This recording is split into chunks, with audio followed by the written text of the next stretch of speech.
Hello everybody, and welcome to my Minecraft Feed the Beast Unleashed Let's Play series. I am your host, Blimfark. Well, a whole lot's been going on, so let's just jump right into it. We got the tree farm running at full speed. It's got 28,000 logs already, which is more than enough to build the palindrome.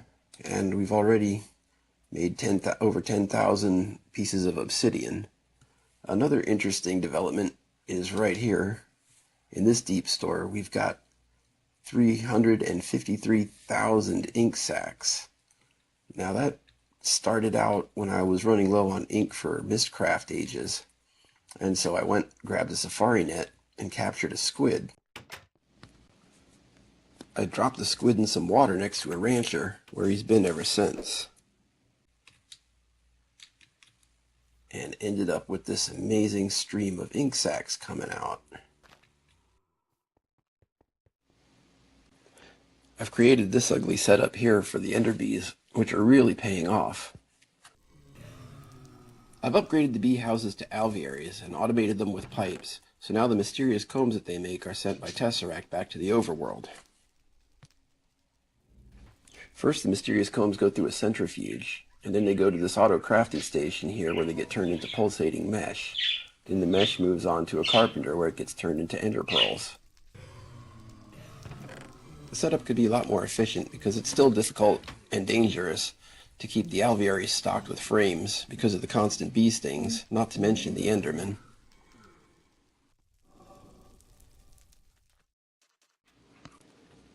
I've also automated some alvearies in the overworld with bees that are much easier to handle.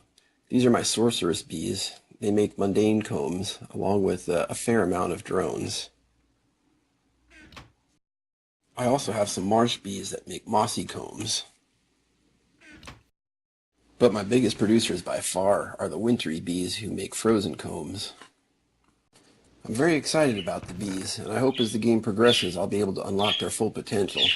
But for now, they're going to have to wait. I've got to concentrate on Mystcraft, because I've decided that I'm going to put the palindrome inside of a void age. At least in theory, if there's nothing else to render, my computer should run a lot smoother. Deciding on the course of action is not enough. I've got to actually find the void page.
Well, now that I have the tools, I need to refine my world building skills, which are nearly non-existent.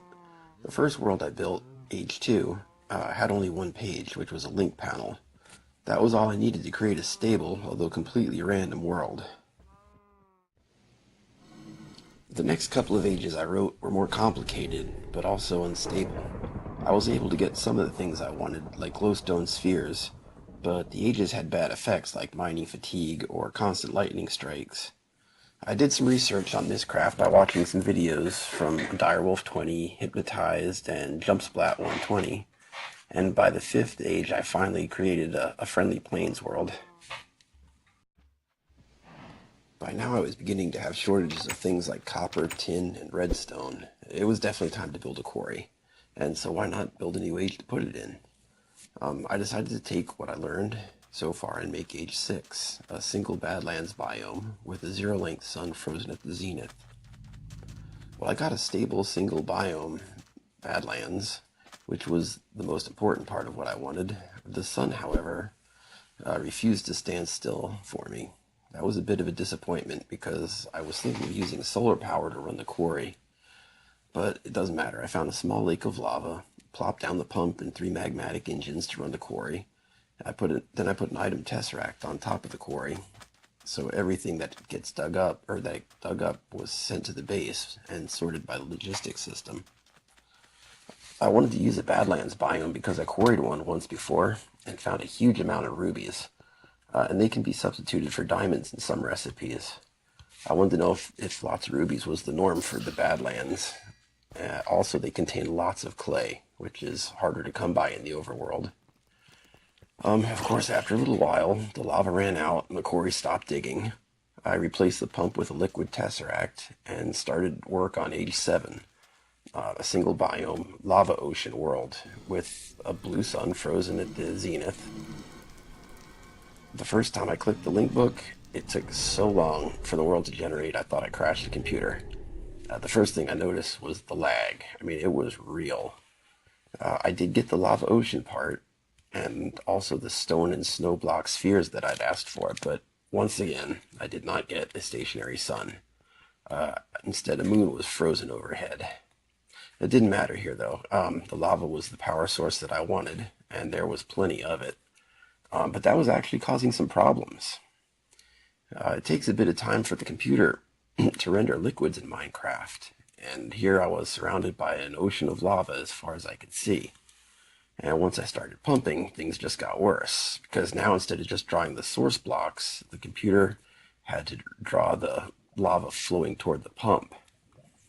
The obvious fix for something like this is to use an endothermic pump, which just replaces the lava blocks that it uses with stone blocks, which are much easier for the computer to render. You get a lot less lag and better frame rate. But unfortunately, by default, the endothermic pump only works in the nether.